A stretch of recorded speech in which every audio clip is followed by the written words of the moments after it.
ప్రియమైనటువంటి క్రీస్తునందు సహోదరి సహోదరులందరికీ శుభాభివందనాలు. ఈ యొక్క సందర్భంలో దేవుని యొక్క దివ్యవాక్యములో నుంచి దైవ గ్రంథమును మనము ధ్యానించుకుందాం. చూడండి, ఎస్తేరు గ్రంథం 2వ అధ్యాయం 3వ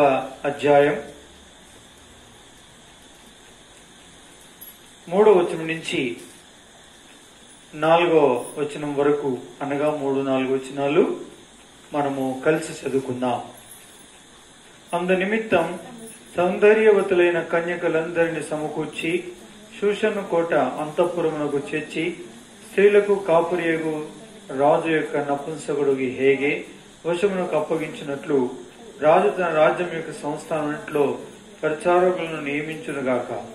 శుద్ధి కొరకు సుగంధ ద్రవ్యములను వారికి ఇచ్చిన తర్వాత రాజు ఆ కన్యకలలో దేని యందు ఇష్టపడునో ఆమె వస్తీకి బదులుగా రానియగును.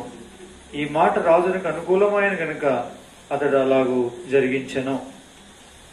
గమనించండి, మనం ఎస్తేరు గ్రంథంలోని 1వ అధ్యాయం వస్తీ అనేటువంటి అహశ్వరోషు యొక్క ముందు పట్టపురాణి అనగా భార్య తాను ఉండకుండా ఆమె తులసివేయబడింది.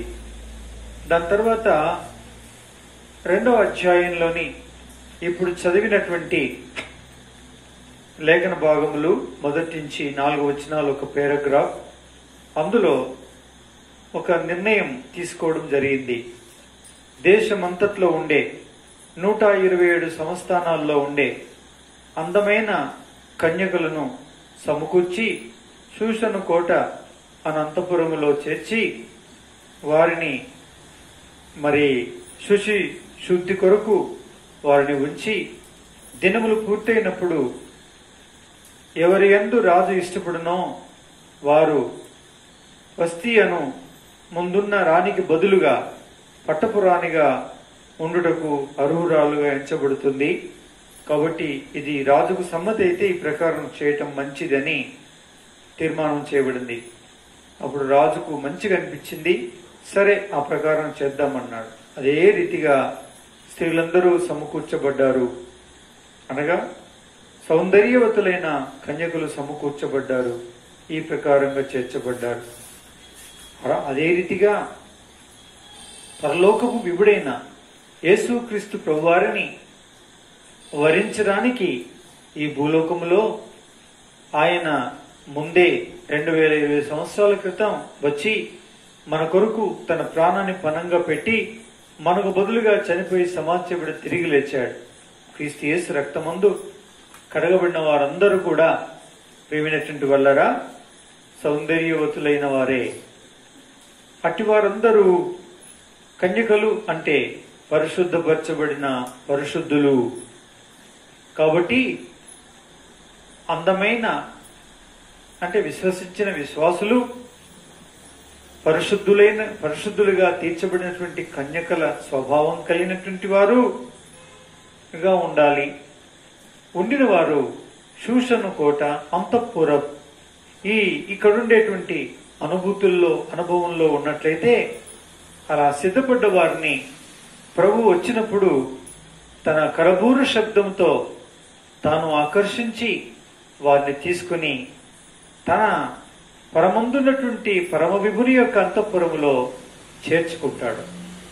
కాబట్టి పిల్లరా, అందుకు గాను మనం ఏం చేయబడాలి? ముందు క్రీస్తు యేసును విశ్వాసం ఉంచి సౌందర్యవతులం కావాలి, నెంబర్ 1. నెంబర్ 2, ఏం కావాలి?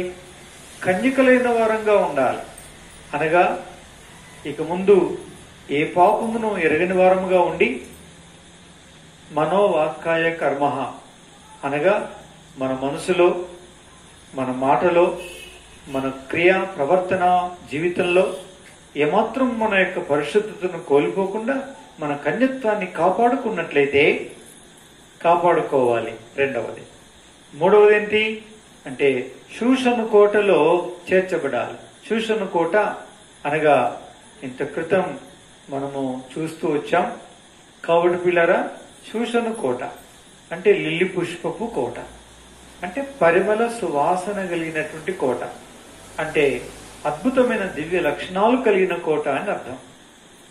అంటే ఇది భూలోకములో క్రీస్తు స్వరక్తం మీద సంపాదించిన తన సంఘాన్ని చూపిస్తుంది.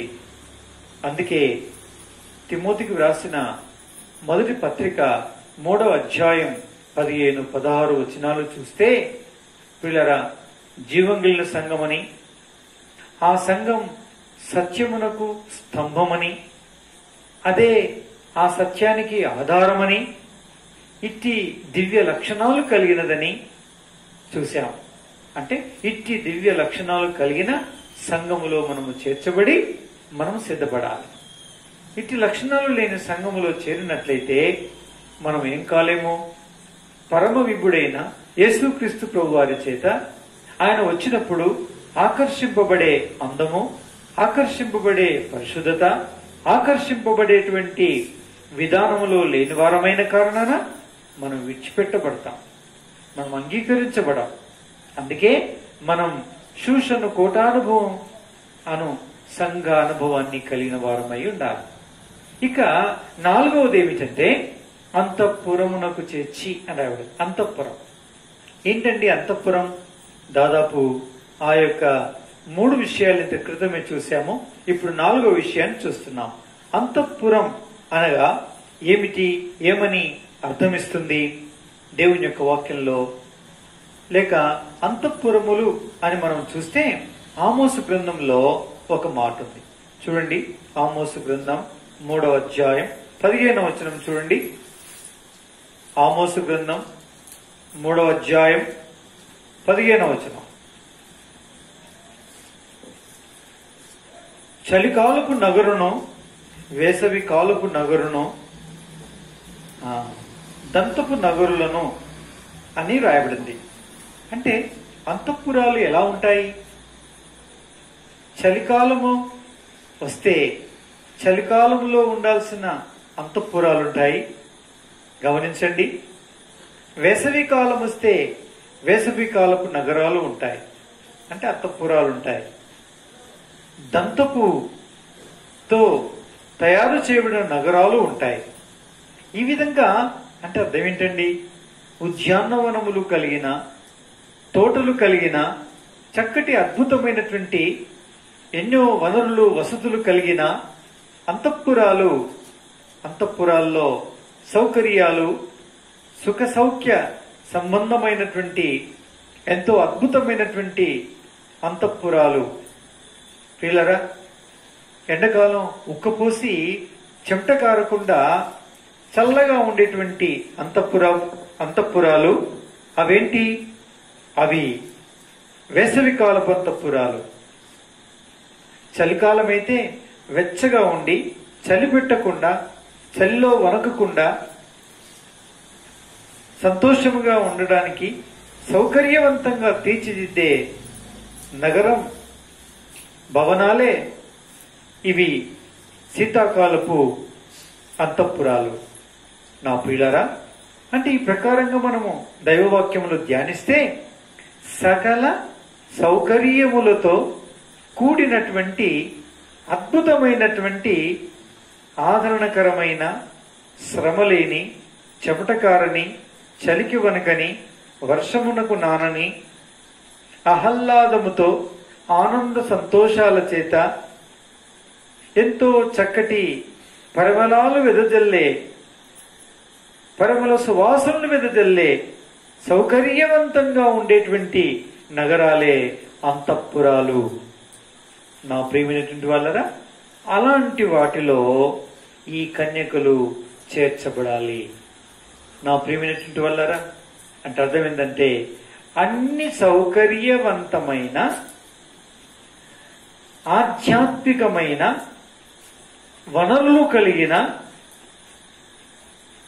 ఆధ్యాత్మికమైన సుఖ సౌఖ్య లోటు లోపము లేని, ఏ విధముగా కూడా అభ్యంతర కారణమును లేనటువంటి రాజనగరాలు, అంతఃపురాలలో మనము చేర్చబడవలసిన వారమై ఉన్నాం. అంటే మన సంఘము, సహవాసము ఏ విధంగా ఉండాలి? ఏ విధంగా ఉండాలి? రాజు వచ్చినప్పుడు రాజు మెచ్చిన విధానములో అందాన్ని, ఆధ్యాత్మికమైన సౌందర్యాన్ని సంతరించుకోగలిగేటువంటి ఒక అద్భుతమైనటువంటి సౌందర్యాన్ని తీర్చిదిద్దబడేటువంటి సకల సౌకర్యాలు కలిగినటువంటి అంతఃపురాలలో మనము చేర్చబడాలి. అంటే దాని అర్థం ఏంటండి? చలికాలపు నగరాల, వేసవికాలపు నగరాల, అది దంత నగరాల, అంటే దంతముల చేత, ఇంగిలింగముల చేత చక్కటి సుగంధమును వెదజల్లేటువంటి అలాంటి సౌకర్యవంతమైన వాటి వలన నిర్మించబడినటువంటి నగరాలలో ఉండవలేనా? అది దాని అర్థం కాదు. మరేమిటి ఆధ్యాత్మికమైన అర్థం? నా ప్రియమైనటువంటి వాళ్ళారా, ఆధ్యాత్మికంగా అట్టి సుఖ సౌఖ్యవంతమైన ఆధ్యాత్మికమైన మంచి అందముగా అలంకరింపబడేటువంటి విధానంలో తయారు చేయబడేటువంటి సౌకర్యాలు కలిగినటువంటి సంఘము అని అర్థం. అలా అందమైన వారు ఎలా మనము వాస్తవంగా తీర్చిదిద్దబడతాము? రాజు వచ్చినప్పుడు ఆ యేసురాజు మెచ్చే అందమును సంతరించుకొని ఆయన చేత ఆకర్షింపబడేటువంటి అద్భుత అందాన్ని మనం ఎట్లా సంతరించుకోగలము? ఆధ్యాత్మికమైన అందాన్ని మనని చూడగానే ఎలా మనం ఆయన్ని ఆకర్షించగలము? మనం ఆకర్షింపబడిన వారమై ఆయన చేత మనం ఎప్పుడు అలా ఆయనతో పరమునకు ఎత్తబడేటువంటి ఈ లక్షణాన్ని పొందగలము? గమనించండి. ఎలాంటి సంఘం? చూడండి, దేవుని వాక్యంలో ఏం రాయబడిందో. దేవుని వాక్యంలో చూడండి,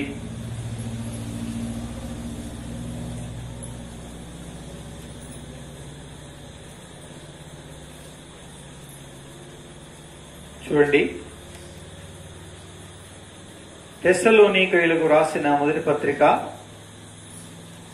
2వ అధ్యాయం. తెస్సలోనికయులకు రాసిన మొదటి పత్రిక 2వ అధ్యాయం చూడండి, 7వ వచనం. అయితే స్తన్యమిచ్చు తల్లి తన సొంత బిడ్డలను గారావించినట్లుగా మేము మీ మధ్యన సాధువులమై ఉంటిమి.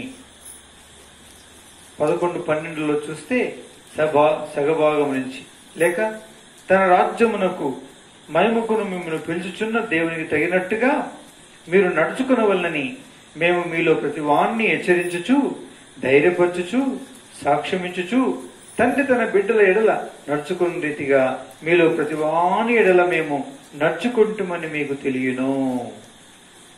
ఎందుకు తగినట్టు? తన రాజ్యమునకు, తన మహిమకు మిమ్మల్ని పిలుచుచున్న దేవునికి తగినట్టుగా. అంటే పరమందు మన విభుడైన యేసుక్రీస్తు ప్రభువారు నిర్మించుచున్నటువంటి పరలోకపు అంతఃపురములో నివసించడానికి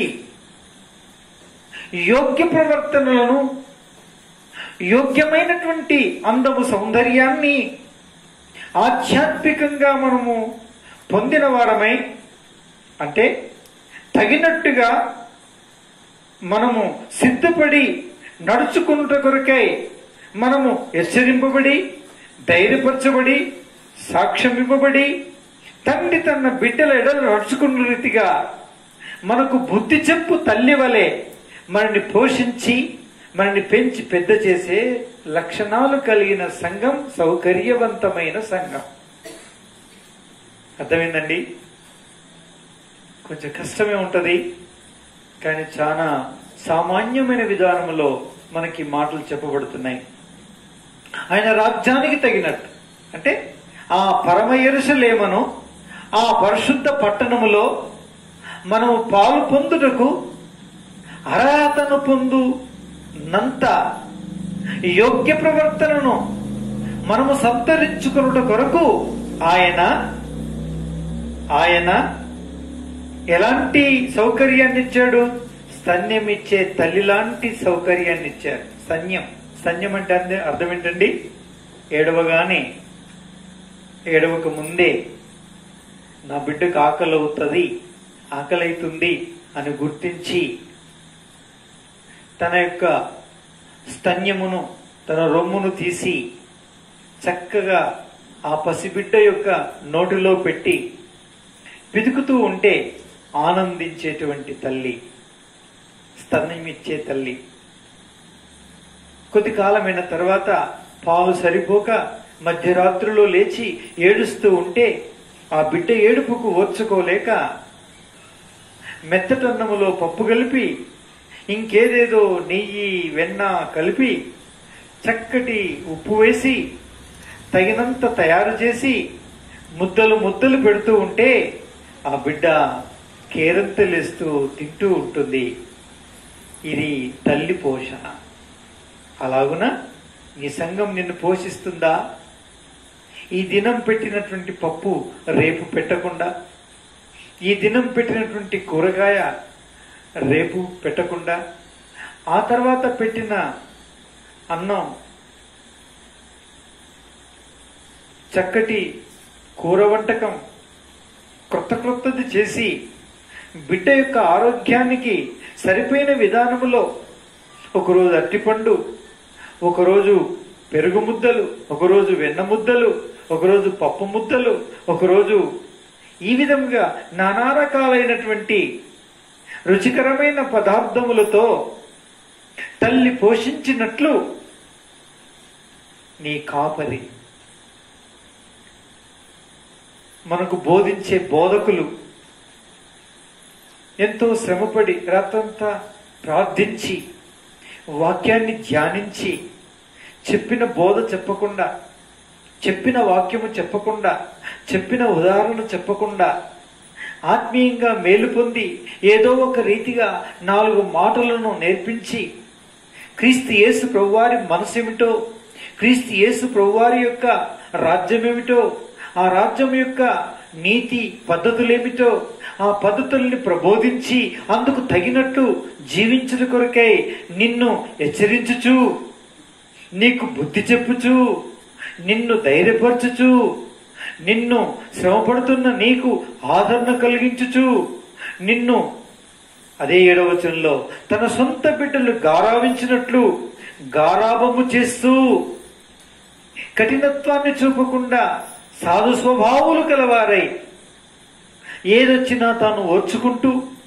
ఏదొచ్చినా తాను భరించుచు, గంటల తరబడి ప్రార్థన చేయుచు, శ్రమపడి మోకాళ్ళ మీద దేవుని యొక్క వాక్యాన్ని ధ్యానిస్తూ ఏవేవో నూతనమైనటువంటి ఆధ్యాత్మికమైన సత్యాలను చెబుతూ పరలోక సంబంధమైన ఆ పరదర్శనాన్ని పొంది దేవుని చేత ఎట్టి ఆదరణతో ఆదరించబడుతూ ఉన్నాడో అట్టి ఆదరణ మాటలే మీకు చెబుతూ మిమ్మల్ని పోషించి మిమ్మల్ని అట్టి పరలోకానికి వారసులు తగిన లక్షణాలు కలవారు కావాలన్న తాపత్రయంతో తాను సిద్ధపడుతూ తనతో ఉన్నవారిని సిద్ధపరచుకొనుచు ప్రభు వచ్చినప్పుడు ఆయనతో ఎత్తబడడానికి అభ్యంతర కారణమైనది ఏది నా ప్రజల్లో ఉండకూడదని కష్టపడి పనిచేసి, కష్టపడి ప్రార్థించి దేవుని వాక్యాన్ని దివారాత్రములు ధ్యానించు ఉపదేశించుచు నిన్ను పెంచి పోషించేటువంటి సంఘమే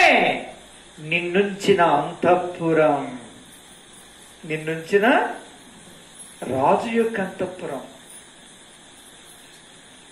చలికాలపు నగరము, వేసవికాలపు నగరము, దంతపు నగరము, తివాసీలు పరిచినటువంటి పురము,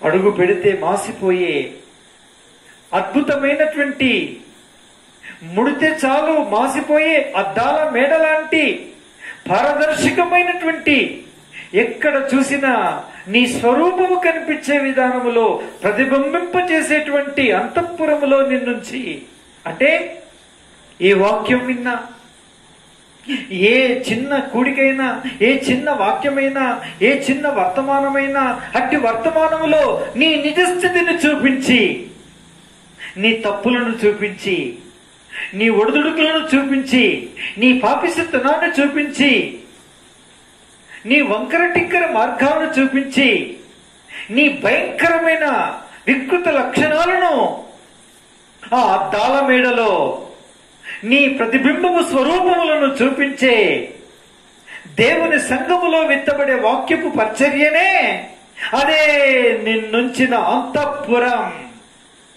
ఇదే దేవుని యొక్క సంఘం. ఇట్లాంటి సంఘంలోనే ఉన్నావా? ఈ విధమైనటువంటి నీ నిజస్వరూపం నిలువెత్తు అద్దములలో నిన్ను ఉంచి, మేడలో ఉంచి, నీ రూపం నీకు చూపించేటువంటి, నిజ స్వరూపాన్ని చూపించేటువంటి ఈ మేడల, అద్దాల మేడలు అనబడే అంతఃపురాలలోనే ఉన్నావా? ధన్యుడవు. ఎందుకో తెలుసా? నీ రాజు వచ్చినప్పుడు చుట్టూ తిరిగి నిన్ను చూస్తాడు, నిలువెల్ల నిన్ను చూస్తాడు, పైనుంచి చూస్తాడు, క్రింది నుంచి చూస్తాడు, ప్రక్క నుంచి చూస్తాడు, చుట్టూ తిరిగి చూస్తాడు. మచ్చ మరక అట్టిది మరి ఏదైనానో ఉండక నువ్వు పవిత్రమైన విధానంలో కనిపించాలని ఆయన ప్రాణం పణంగా పెట్టి ఆయన నిన్ను కొన్నాడు. కొని నిన్ను అంతఃపురములో ఉంచాడు. నా ప్రియ సేవకుడా, నా ప్రియమైన బోధకుడా, నీవు లోపములు కలిగిన వ్యక్తివై ఏ లోపములనైనా నీవు దాచిపెట్టుకొని నీ ప్రియులలో కనిపించే లోపములను చూపిస్తే నా లోపములు ఏడ లెక్కిస్తారోనన్న భయము కలిగిన వ్యక్తివై అద్దాల మేడలో వారిని తీసుకుని వెళ్ళక, నీ వెళ్ళి ఉండుటకు ఇష్టపడక, నీవే తప్పులైనా కప్పిపెట్టుకుని వారి తప్పుల్ని కూడా ఎత్తి చూపించకుండా ఉంటున్నావా? అయితే నీ అంతఃపురం పరమ విభుడైన యేసుక్రీస్తు ప్రభువారు మెచ్చి, నిన్ను ఆకర్షించి, నీ సంఘమును ఆకర్షించి, ఎత్తబడే గుంపులో ఉండి ఆయన పరలోక రాజ్యములో చేరని సంఘం, చేరినంతఃపురం నీ సంఘం.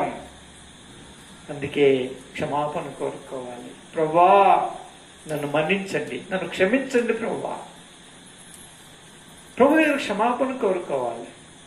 ప్రభువును క్షమాపణ అడగాలి. ప్రభువా, నన్ను మన్నించు, నాలో కార్యము జరిగించు అని ప్రార్థన చేసుకోవాలి.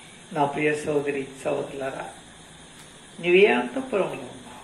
ఎలాంటి అంతఃపురంలో ఉన్నావు? నా ప్రియమైనటువంటి వాళ్ళరా, ఈ విధంగా అన్ని సౌకర్యాలు కలిగిన, అన్ని రీతిలుగా నిన్ను సిద్ధపరిచి, నిష్కలంకమైన, నిర్దోషమైన, అది మడతైనను అది మరకైనను అట్టిది మరి ఏది కూడా నీకు లేని విధానంలో శుద్ధీకరించబడే నీ నిజ స్వరూపాన్ని చూపించే అద్దాలంతఃపురము లాంటి ప్రశస్తమైనటువంటి నిలువుటద్దాలతో నీ నిజ స్వరూపాన్ని చూపించేటువంటి వాక్యం ఉపదేశించే సంఘములో నీ ఉండి సిద్ధపరచబడగలిగితే నువ్వు ధన్యురాలో. ఆయన మహిమ కొరకు, ఆయన రాకుడు కొరకు సిద్ధపరచబడుతున్న వ్యక్తివి. ఆయన వచ్చినప్పుడు నేను తప్పనిసరి మెచ్చుతాడు, తప్పనిసరి నిన్ను ఆయన ఆకర్షిస్తాడు, ఆయన తప్పనిసరి ఆయన సన్నిధిలో చేర్చుకుంటాడు. ఆయన సిద్ధపరిచిన మేడగదిలో ఏం చేస్తాడు? ఆ పరమునకు తీసుకుని వెళ్ళి పరలోక రాజ్యంలో నిన్ను చేరుస్తాడు. ఇది గొప్ప ఆధిక్యత. నా ప్రియ సోదరి సోదరులారా, ఈ భాగ్యం నీకుంటే నువ్వు ధన్యురాలు. ఈ పరిస్థితి, ఇలాంటి అద్దాల మేడల్లో ఇలాంటి సకల సౌకర్యాలు కలిగినటువంటి, ఏ మర్మము దాచిపెట్టుకోకుండా, ఏ విషయాన్ని కూడా దాచిపెట్టుకోకుండా, తెలిసిన మర్మములన్నీ ఉపదేశించే, అసలు మర్మములను తెలుసుకొని నేను నా సంఘం సిద్ధపడాలని అహర్నిశలు కష్టపడి మోకాళ్ళ మీదుండి వాక్యాన్ని ధ్యానించే అనేక మంది బోధకులు లేని కాలం ముందు మనం ఉంటున్నాం.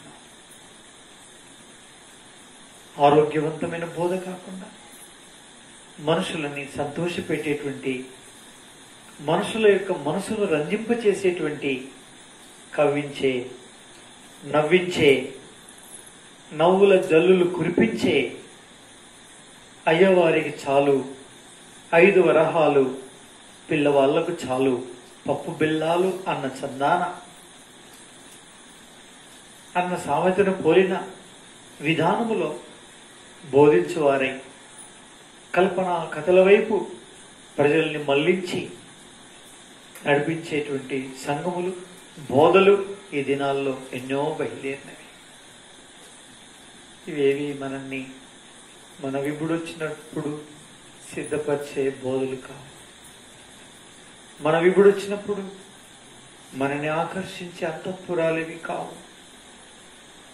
ఎన్నెన్నో తప్పుడు సిద్ధాంతాలు, ఎన్నో అక్రమాలతో కూడినటువంటి సంఘాలు, క్రమము లేని సంఘములు, క్రమము లేని పద్ధతి లేని సంఘములు, తానేది ఎదిగింపచేయలేని, తను ఆధ్యాత్మికంగా ఆరోగ్యంగా ఉండి సంఘమంతటిని ఆరోగ్యంగా ఉంచే స్థితిలో లేని సంఘాలు, బోధకులు ఈ దినాల్లో ఎన్నో ఉన్నాయి. నువ్వెక్కడున్నావు? నువ్వు దేంట్లో ఉన్నావు? నా ప్రియ సోదరి సోదరుడా, అందుకే పరీక్షించుకున్నావు, ప్రతిష్ఠించుకున్నావు. ప్రభువా, నిజమే, నా స్థితి లాంటిది, నా కుటుంబం స్థితి లాంటిది, నా బోధకుడు ఇలాంటి వాడు, నేను వెళ్ళు సంఘం ఇలాంటిది, ఆరోగ్యకరమైన, ఆయాసమైన, బాధైన గడ్డను, కురుపును కోసి ఆపరేషన్ చేసి, బాధైనను దానంతటి పిండి వేసి, ఆ తర్వాత ఇవ్వాల్సిన మందివ్వకుండా, దేవా కురుపు మీద ఆయింట్మెంట్ రాసి చల్లపరిచి, ఏం పర్వాలేదులే అని ఇచ్చక మాట్లాడి నడిపించేటువంటి విధానంలో ఉన్నాను. ఆరోగ్యకరమైన బోధ నాకు లేదు అని అనుకుంటున్నావా? క్షమాపణ కోరుకో, ప్రతిష్ఠించుకో, నిన్ను అప్పగించుకో, నీ కుటుంబాన్ని అప్పగించుకో, నీ సంఘమును అప్పగించుకో, నీ సేవను అప్పగించుకో, నీ జీవితాన్ని సమర్పించుకో. ప్రభువా, నన్ను సిద్ధపరచవా తండ్రి, నన్ను జ్ఞాపకం చేసుకోవా తండ్రి. ప్రతిష్ఠించుకుంటా, నువ్వు అప్పగించుకుంటా, మన నిజ స్థితిని ప్రభు దగ్గర ఒప్పుకుంటా. దేవుడు దీవించి మనని ఆశీర్వదిస్తాడు. ఇది ఇలాంటి అంతఃపురములో కన్యకలైన, సౌందర్యవతులైన కన్యకలు శూషను కోట. 4వది, అంతఃపురములో చేర్చి ఇలా సిద్ధపరచు విధానము అలనాడు అహశ్వరోషు కొరకు చేస్తే, ఈ దినం ఆ జీవముల దేవుడు తన ప్రియకుమారుడైన యేసుక్రీస్తు ప్రభువారి కొరకు ఇవన్నిటిని ఏర్పాటు చేసి మనల్ని సిద్ధపరుస్తున్నాడు. వీటిని సద్వినియోగం చేసుకున్నాం. ఇట్టి వాక్యములు దేవుడు దీవించి మన ఆధ్యాత్మికమైనటువంటి ఆశీర్వాదాల నిమిత్తం ఆయన ముఖ ప్రకాశంను మన మీద ప్రకాశింపచేసి, ఆయన సన్నిధి కాంతిని మన మీద ఉదయింపచేసి, ఆయన కుమారుని యొక్క రూపమునకు సమరూపముగా మనని మార్చి ఆయన మహిమ కొరకు మనల్ని సిద్ధపరచునుగాక.